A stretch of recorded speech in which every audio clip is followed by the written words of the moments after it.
My name is Tracy Moore. I'm the host of Cityline and the host of Cityline Real on Pride. And this is a series that we've been really enjoying getting into the issues during this Pride. And it's conversations that will, continue way past Pride.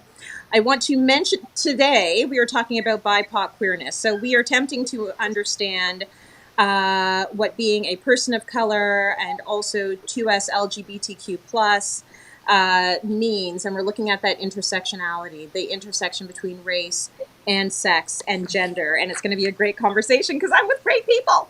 So please welcome activist and scholar Dr. Syrus Marcus Ware. We also have multidisciplinary artist Vivek Shraya with us today, and journalist and activist Chevi Rabbit joining us as well. And what I need to tell you all is you have to understand what the hoop Chevi has jumped through to be with us today. So on her way to getting to her setup, the car broke down. And of course, it gives me so much joy and pleasure that you were able to sort of push through and still join us for this, Chevi. So thank you so much. We love that you are all with us today. Awesome. Thank you. Glad to be here. I want to let everyone know that we want to take your comments and questions. Anything that comes up, you can write them down in the comment and question box. This is our last episode, but they will live in perpetuity on the Cityline YouTube channel. We don't want any hate. We want comments and questions that can further the conversation. Turn on your notifications, subscribe to Cityline's YouTube, and enjoy the conversation. So I'm going to start actually by talking about this myth. Maybe it is a myth, maybe it isn't a myth, but that BIPOC communities are way less accepting of anything outside of the binary. Now, Vivek, if you could talk to us a little bit about your experience coming out to your family, and did you find that there was a lack of acceptance? Yeah, I mean, I love this question because it's something I'm really passionate about, especially because I do think it's a bit of a myth, and I do think it's rooted in racism, to be honest. So I do get this question asked a lot, like, so how do your parents feel, or what do your parents think? And again, like I said, I think at the core of that question is this idea that because I'm a person of color and because my parents are, immigrants, that they couldn't possibly love me, they couldn't possibly accept me. And, that's definitely not been my experience. I mean, do my parents use language like transgender and queer? No, but I think what has been exciting and certainly challenging at times, but still fascinating for me has been giving my parents the space to see me for who I am and me learning to accept their acceptance. Like when I'm in Little India in Edmonton, my mom makes sure that I get like the best deals on bangles and, bindis and that sort of thing. Like I can't think of a better form of acceptance than that. So I think in POC communities, at least with my experience, acceptance doesn't necessarily look like rainbow flags and pride parades. I think sometimes it looks different. But it feels really important to acknowledge that those gestures of acceptance are still acceptance. You had a good story about a white bestie that you had at the time who also came out and had a very different experience. Can you tell us that story? Yeah, sure. So, I mean, when I was growing up, I remember just so badly wanting to have a cool mom, and my best friend's mom, who was white, had a cool mom. And by cool mom, I mean knew all the lyrics to Jagged Little Pill, which my brown mom did not know. And, I just remember just like wanting that so bad. But what was so interesting is that we both ended up being queer, which we did not know, that's a separate conversation. But when he came out to his mom, she and again, she was the cool mom. She had Melissa Etheridge albums, when he came out to her, she didn't talk to him for weeks and weeks and weeks, right? So for me, again, I think it's so important to remember that, it's not just POC parents that have problems accepting us. Like, in fact, I've experienced a lot of white people who had negative experiences with their parents accepting them. And if anything, I feel like my mom, her culture, it means that she has, like, she means she has to love me, like, and that she works very, very hard. Like the idea of disowning me, the idea of not speaking to me, like in her idea of her, like in the context of her religion and culture, those are just not options. And I'm grateful for that. Mm-hmm. Okay, Chevi, how about you? You say your mom created a really strong sort of love and affection for you. Can you talk to us a bit about that? Yeah, I grew up in Panoka in Muscatine. It's there's four nations called Muscatine, and I grew up in a very loving community, a very loving family. And my mother, when I came out at 13, she just asked what I wanted for breakfast. It was like a non-issue. She's like, "Oh, and like, what do you want for breakfast?" And then we went on with our day. There was no spotlight. There was nothing negative about it, and I'm really grateful for that moment because then I knew then I would always be loved. And she said, "Are you happy with yourself? Do you accept yourself?" And then I said, "Yes." And then she said, "Well, I love you." Yeah. Wow, that's beautiful. Yeah, and I think as an Indigenous people, like a lot of Indigenous communities, it's, at the core, everybody has a place. Everybody in a family loves each other. It's kinship. They call it Wagotwin. It's a Cree word, and it's all about we're all connected. And I think as Indigenous people, we're very accepting. Good. Listen, I'm happy you had a good experience. Last week on the show, we had Geraldine Shikapio, also from an Indigenous community, and she had a really hard time. She had a really hard time because I think that we can't forget that our communities are also dealing with the effects of colonialism. Yeah. So even if the intention and the origins are beautiful and kind and giving, it's like we've all sort of been poisoned by a lot of these systems. So I love to hear this Yeah. from you, Chevi, that it was an open and accepting situation. Yeah, I understand. Like residential schools did come in, they made an impact. They learned how they taught a lot of communities how to hate each other or even hate themselves, like self-hatred through residential schools, and then also the indifference from of LGBT people. And there is communities out there because as an advocate, I'm out there speaking just because my story is rare and I have this very loving family that created this bubble, this protection for me, and this safety net. I know that's not a lived experience for a lot of people. There's two-spirit people who are transgender living up in northern Alberta and different communities that are highly impacted by colonialism and residential schools, and they're pushed on the fringe of society. They're pushed on the fringe of society to go because they're not accepted. Then they'll move to the cities where they experience hate and racism, and often pushes them right to the boundaries of society. You know, you can't get housing. There's all these different issues that go on with transphobia and being a double discrimination. Absolutely, yeah. Syrus, talk to me a little bit about your family, how they reacted. Was there a lot of acceptance? Was there less acceptance? What was it like? Well, it's interesting that we're talking about race because I'm from a mixed race family. So I have a white mom and a black father. And when I came out as queer, I came out at a young age. I came out at 14. And although my family has come a Absolutely, tremendous yeah. way and are really strong advocates for me and for queer and trans people today, they had a hard time. They really had a hard time in the beginning, but it was mostly my mom. My mom was the one who had the hardest time with it, and my dad was like, we'll figure it out, And so my mom is the one who was white, right? So there in my family, it was actually the white person who had the hardest time with it. But I will say that what I'm seeing more of is families, doing the work. And my family did the work. They committed to learning. They committed to teaching each other. They committed to correcting each other. They committed to learning how to live their politics because they fundamentally did believe in the idea that we should all be treated equally. They just were having a hard time with this, in their family. A lot of people do. So anyways, they really came a long way, and they've taught people in their community, they've taught people in their lives how to be allies to queer and trans people, and so they've come a long way, and I'm very thankful of that. So now I will say, yes, I come from a very accepting family, a family that marches with me in the trans march, that holds the banners, that carries the placards, that does all of it because they're really committed. Beautiful. Can you tell me a little bit about your twin?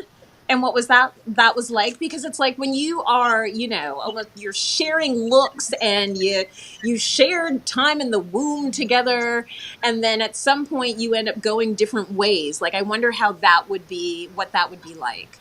So yeah, I came out as trans in the year 2000, and it was very difficult because my twin and I are identical twins. Like we are identical twins. So we are those twins that could always play the tricks at school because we looked that much alike.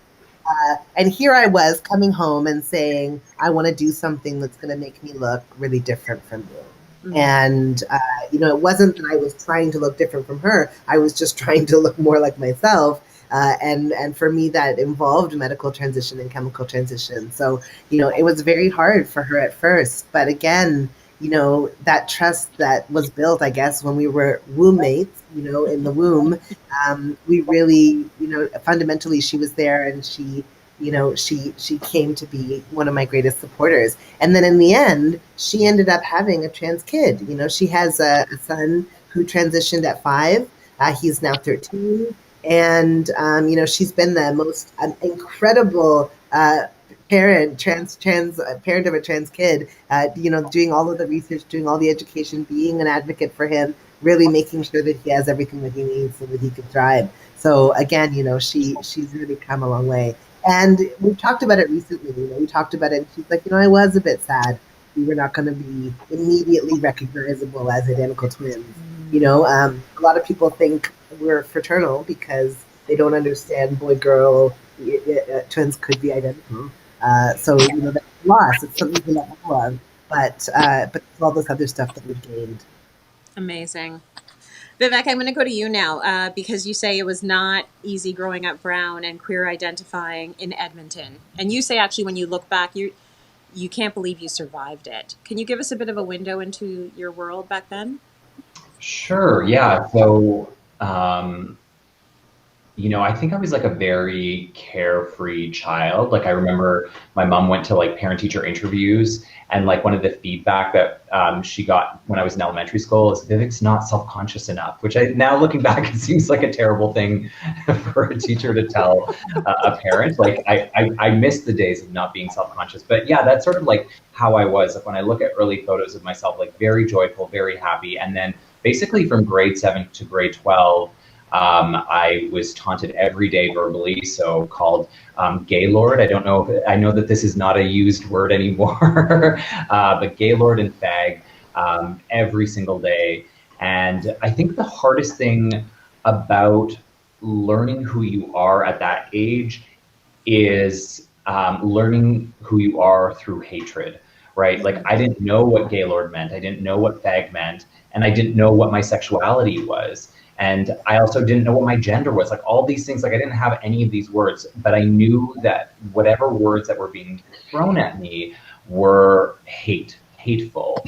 And then to discover that I was actually queer, that somehow everyone could see something about myself that I didn't really understand too. And then I had to like either embrace it or disavow it. And I chose the latter, right? I chose to destroy a lot of my feminine gestures. Even now, like when I hear myself talk, I'm like, you don't have to drop your voice. Like you can just talk normal, whatever that means. But I've trained myself, I think from like 18 to, into my 20s, like just how to perform masculinity as a form of safety. So, I think that, needless to say, it was a very, very traumatic experience. And, I feel like queer people are robbed of time because unlike, non-queer people or straight people who get to just live their 20s, I feel like so much of my 20s was trying to heal from the trauma of my teens. And then going from that, that bold, unself-consciousness to all of a sudden feeling, like you don't know what you're about, and you like that's an awful transition for anyone to go through. So I understand what you say there. You talk about performing masculinity as survival, right? And I know that, I want to talk a little bit about safety because safety is an important part of the conversation. And I feel like we got a lot of work to do in terms of making sure everybody feels safe in this country.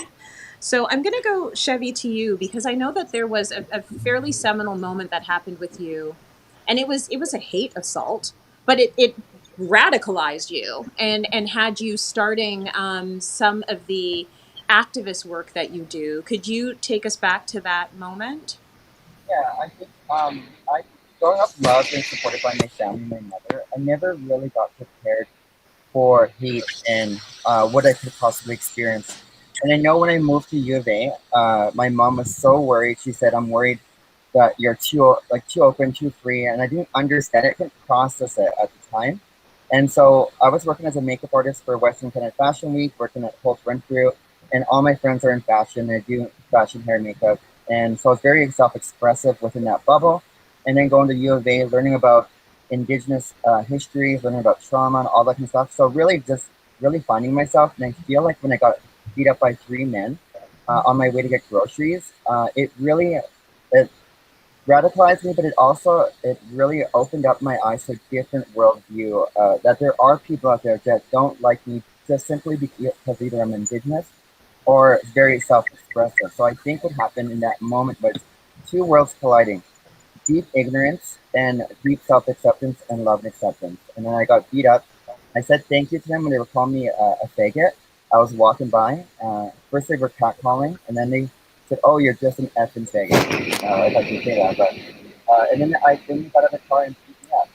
And then a lot of people, sorry, 2 o'clock in the morning, 2 o'clock in the morning, 2 o'clock in the afternoon, and a lot of people were saw me then accosted, yelled at, and no one initially helped me.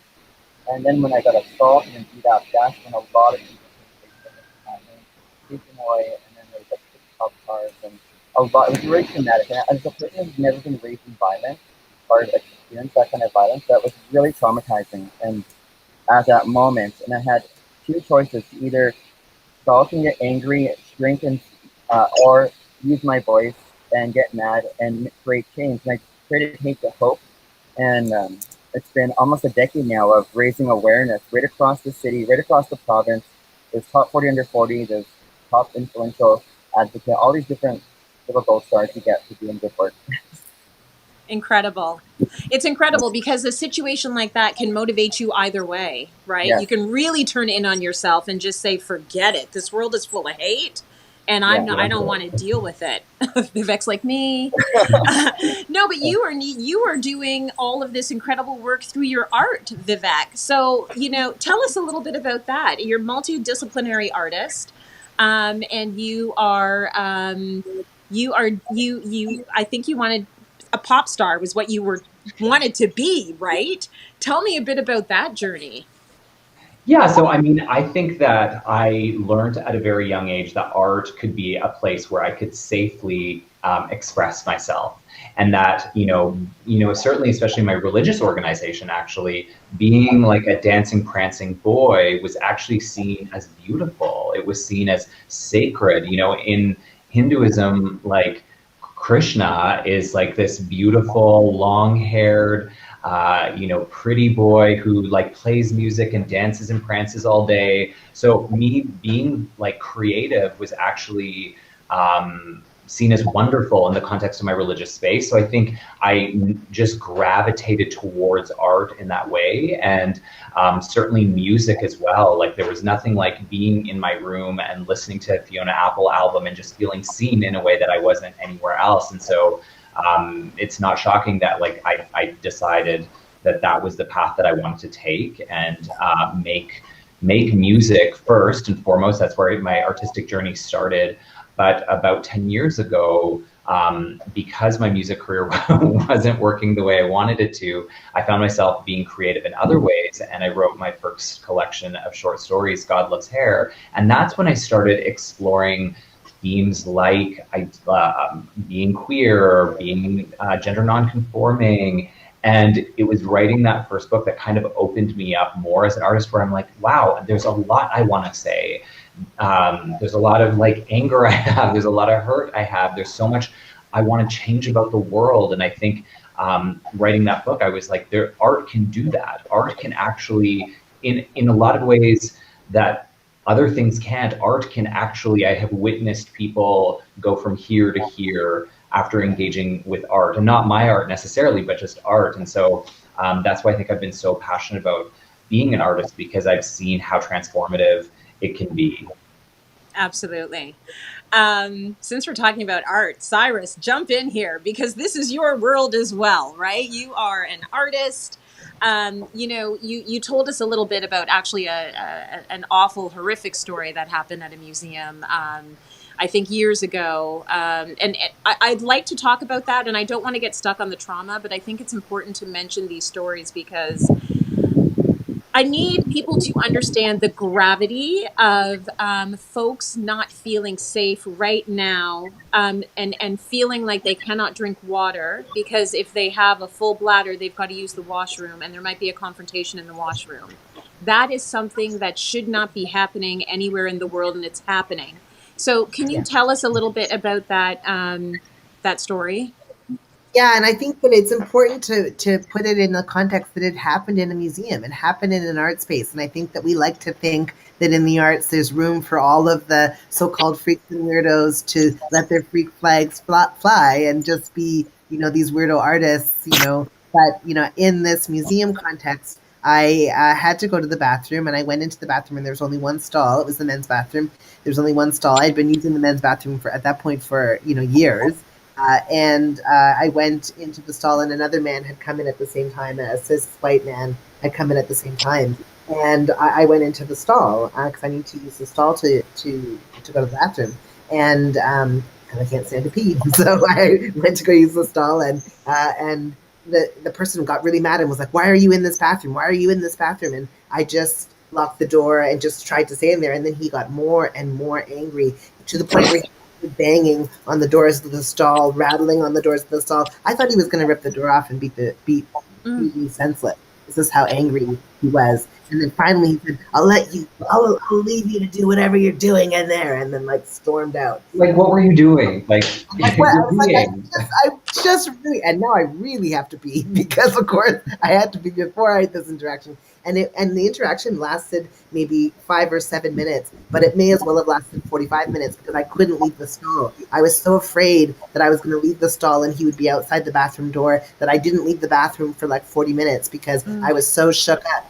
And when I, confronted, I told the folks at the museum what had happened. They said, well, we don't really want to get anybody in trouble here. Whoa. There was just this way of that it, I think that this is the thing is that I'm in 2021 pushing for us to support trans kids who are going through what I went through. They're trying to be able to have bathrooms that they can use in their schools, in their places, wherever they go. And I don't want trans kids having the experience that I had, where I was a grown man and I was terrified. Imagine for these young kids who, with all these bathroom bills that are being passed, who don't have the ability to just literally urinate when they need to urinate, which is a human function, which we should all have the right to do. So anyways, and it's important to know that it is happening in these creative spaces too. It's happening in spaces that are supposed to be the so-called safer spaces in society.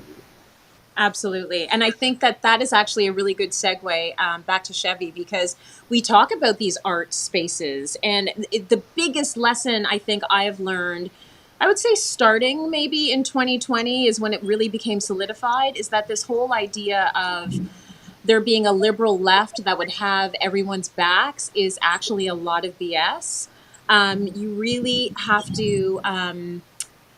I think you have to be careful about feeling that when you're in certain spaces, you're automatically safe. And if we're talking about art and creatives, Chevi, you were a makeup artist. Are you still a makeup artist? No, I'm not a makeup artist anymore. I found that when I was being creative, it was fun. As a gay gender fluid man, people were more accepting. And I found for me that as when I started coming out as trans and saying I was trans, and then and started the hormone treatments, and I'm still on the process. I'm still on the journey there. It became non-existent. A lot of my clients, I think actually when I thought about this question, I thought it's not only just the trans, but they didn't want a trans woman doing makeup on them, but they also didn't want an activist. I was once told, just shut up and do makeup. Why do you have to do all of this? And so I think there's two things going on. There's gender identity, And then the fact that I'm very outspoken and I'm recognized as an outspoken activist. And a lot of clients didn't want that around them. I found, unless I'm doing like a charity event that's for a social cause, but the private prestige clients I found didn't want that. They just wanted a makeup artist. And these are cis het women. Yeah. I found it very, I found that, well, I find like in my personal life, a lot of women very love and accepting and people get it. But I found that makeup clients didn't really want a trans woman doing their makeup. And that's what I found. My makeup career is non-existent now. I've now moved on to, I sit on a number of boards. I'm a journalist now. So I've evolved and changed as a professional because I've had to adapt because, you have to pay your bills. but, and, but I'm on all the boards. There's Alberta Hate Crimes Awareness, Aboriginal Professional Women's, the RCMP Diversity Board. So all these different things. I'm now using time that on a new passion. My passion was beauty makeup for a long time, and I was Western Kind of Fashion Week, Ashley Palumbo, all these different people I worked with throughout the years. And now all the focus, any spare time I have, is about creating change for people like ourselves. Yeah, you're doing incredible work. Incredible work. I'm wondering, I'm going to stick with you for a sec, Chevi, because I'd like to know, have you seen an evolution? I mean, you started with a very supportive mom, so I mean, that's a great place to start. Have you seen an evolution in your communities or the communities you sort of circulate within when it comes to your transness? Have things evolved? How would you describe it? I would say that people have been very supportive in my life. My family's still supportive. Whoever I want to be, they'll always back me. But they've always known I've been very feminine. So my family, to them, it's however I self-identify, I'll receive love, respect, and I'll be valued no matter what. But in terms of the communities, I think it's two things going on. There's I love you, and you're amazing. You're doing great work. Then there's complete hate, and like last year, I was followed and to get a pizza and yelled at and saying it was Adam and Eve, not Adam and Steve. I don't agree with the work that you're doing. So I find as a public figure and somebody who's creating change at the forefront, it comes as a double-edged sword because you have people who will literally target you and yell at you. So I find that very frightening. But I also find the love and support I've been receiving amazing.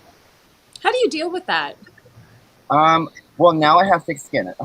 Initially, I would have fell apart, and I think from when I got assaulted initially, I do have PTSD from that, but I've worked on it over the last decade, and I think now at this point, unfortunately I've normalized it and I recognize it as part of the work that I do, which is really sad because I know some people out there can live their lives, their authentic selves, and never experience that kind of normalizing, violence, like, I'm going to walk in the store. There might be somebody who doesn't agree with me. They're going to yell at me because of the work I do and how I present myself, which is sad in itself that we can't get self-respect and be valued for who we are as individuals right now.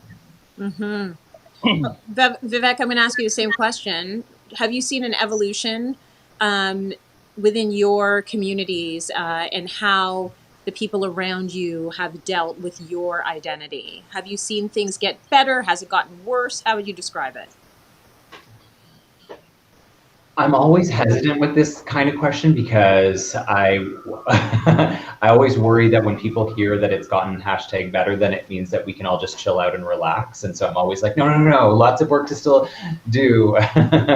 But, one thing I will say is that, my life has taken a really strange journey in that I've ended up back in Alberta. I was living in Toronto for 15 years and I never ever thought that I would move back here, but then I was fortunate to getting a teaching job out here, and I was very, very nervous to return to essentially the site of trauma, the classroom, as a trans person, as a trans feminine person, and what that would be like, and will students use my pronouns and all that stuff. But I actually have to say that it's been quite healing doing this job because I stand in front of a classroom, like this as a trans person. I tell them on the first day of class that my pronouns are she and her, that they can call me Miss Shraya. And to this day, I've been really fortunate that, I haven't been misgendered in the classroom. I've actually had more colleagues misgender me, but my students have not. And I mean, again, I don't want to over romanticize it. Part of it is the power dynamic where like I am their teacher, I grade them. So I think that there is always that desire to please. But the less cynical side of me feels very, very moved that, here, and again, I think there's a lot of, especially when I lived in Ontario, that I felt like there's a lot of, there's a sort of like stereotype of what Alberta actually is. And I have to say that like being here, and again, I'm so fortunate to be a guest here, but like, just getting that kind of, to be seen by my students in that way has just, it's just felt really healing. Amazing. Syrus, how about you?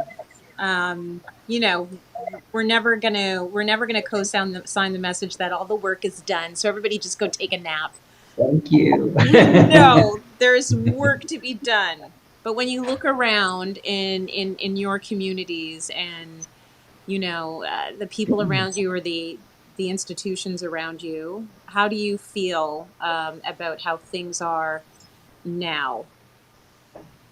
Well, I think that things are the way that they are now because of the tireless activism of trans people, in particular trans women of color, who have been fighting for, decades for justice. So when I came out in the year 2000, the year 2000, if you can imagine, there was literally no programs, no resources, no support. Everything was still centralized in the gender identity clinic, which was quite transphobic. There was very little out there. So, I was one of the people who was involved in helping to create certain things. So we created a sexual health resource for trans guys who had sex with men because there wasn't any sexual health resources at the time. We created courses for trans people considering parenting because there wasn't any information. Could we become parents? Could we chest feed? Could we all of these questions?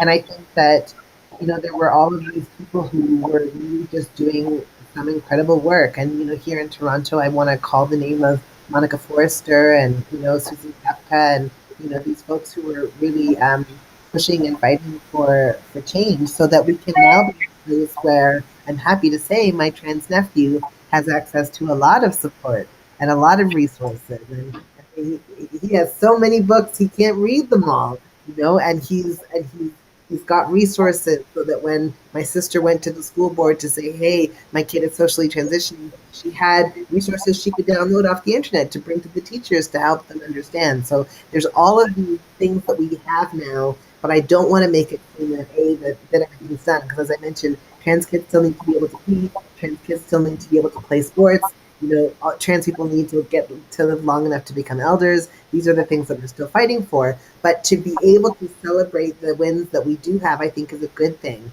But we need to celebrate and honor the Black, Indigenous, and POC trans women, mostly, who were doing the labor to make sure that we got here. So solidarity and shout outs to them always leading the movements. And as Sylvia Rivera said, often because we have nothing left to lose. But I'm very, very thankful for that labor and activism over the last 2 decades. You mentioned activism, and I know that you've been at the forefront of the Black Lives Matter movement, which is a very inclusive movement. Tell me a little bit about being a part of that movement and seeing, we're seeing conversations, language being used that I would never think we would hear or see in mainstream spaces. So talk to me a bit about that fight and that journey. Being in the movement for Black Lives and being part of Black Lives Matter has been incredible because it is this queer and trans-led movement. And I think that not everybody totally gets how rooted in queer and trans politics it is. When I joined the Black Lives Matter Toronto team, not only was I not the only trans person, there were 3 other trans people, but those other trans people all happened to be twins. So there was this team full of trans twins who were doing this work. So, there's this visible presence of trans leadership within this movement, and that means that the work looks different. The work, it has a different aesthetic, has a different quality. There are artists in this movement, and so there are these ways that we use these artistic activisms to create work. Black Lives Matter as a movement has opened up a conversation for us to talk about intersectionality, to talk about structural change, to talk about Black and Indigenous solidarity. We need to talk about trans justice, to talk about disability justice, and to talk about all of it in order to transform our social world so that we all get to be freer. So if we, think about these trans heroes who did such incredible work, like Marsha P. Johnson and Sylvia Rivera and Storm DeLavery and all of these incredible folks, how do we continue on their fight again and ensure that we win this victory? Well, we continue to push and ensure that queer and trans stories are part of our Black activism, which is what is so core to this Black Lives Matter movement. So I'm very thankful. I'm so thankful now that we have defund the police in our vocabulary and that there's these conversations about abolition. I've been an abolitionist for 25 years, and it's been hard to get that conversation started. But thanks in large part to organizing through BLM, more and more people are talking about the idea of reinvesting in our communities and reinvesting in people rather than in the police, and that gives me a lot of hope for the future. Now, it's not lost on me. Go ahead, Vivek. Yeah, go ahead. I just wanted to say, I think also that Syrus is being a bit humble. Like, I really feel like so grateful for the work that Syrus has done as someone who, is old. I'm older in life, but like, I feel like I grew up with Syrus as like a role model in community, and just like, I came out as trans like almost 2 decades later, and I would not be trans without Syrus and the work that Syrus has done. So I feel really, really grateful for you. And I'm sorry, I'm just getting really emotional, but yeah. So, I mean, please, I think it's so important to acknowledge that. Yes, I think it's so easy for us to go back to certain key figures, and it's so important that we do that. But I think it's also important that we honor the work that is also happening in real time. And Syrus has been sort of at the forefront of a number of movements, whether it's Black Lives Matter or Blockorama. Like I've witnessed that over like 2 decades. So thank you, Syrus. Thank you so much. Beautiful. It's not lost on me that it is a very big deal, I find, to be in this space and have folks like you three relive your trauma and talk about your joy and successes as well. But I know it's not a lighthearted thing to do.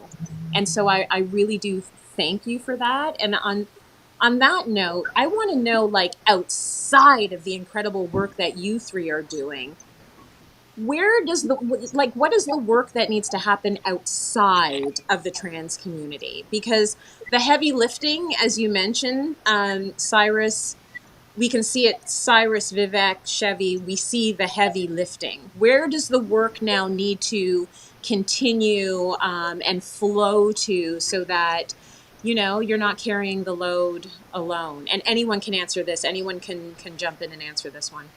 Well, I think we should actually elect more visibility, people of color, people who are trans within politics. I think representation is good. People see that, and I think we need more. We need the public to say they're electable, because often I find like I've been a campaign manager for a number of candidates over the couple of years, and I find through the work that I've done as a campaign manager, and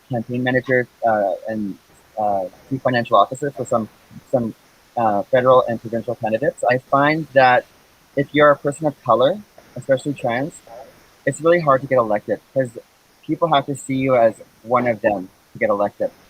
You have to be if you're too different or otherness, whatever, they won't elect you, and I find it very difficult. So I think that's where we need to start. We need to see ourselves in the governments that represent us.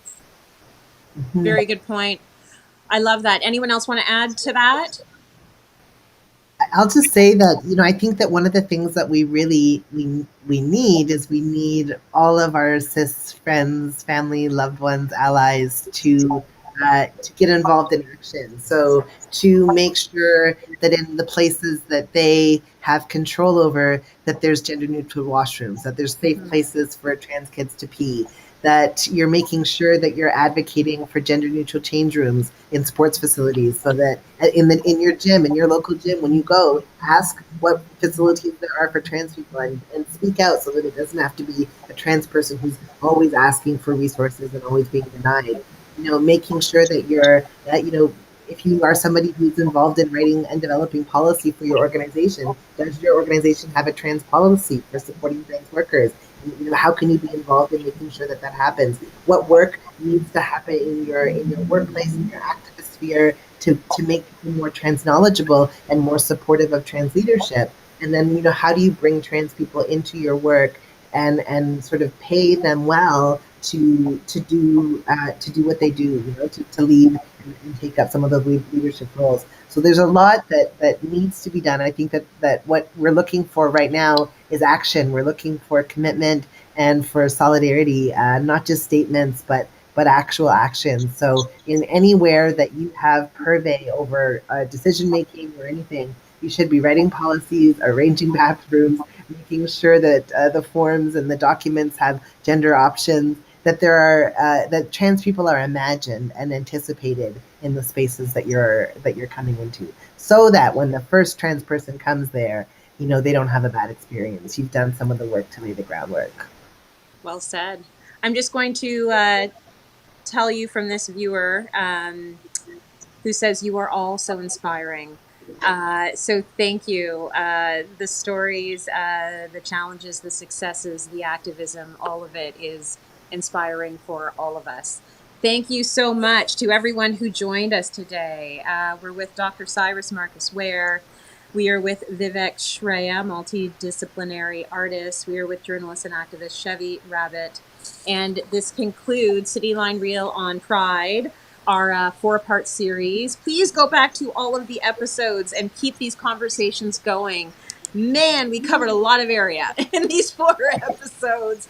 So go back to the episodes. They will stay here on YouTube. We loved being able to hold this space and have these conversations. So thank you so much to our guests.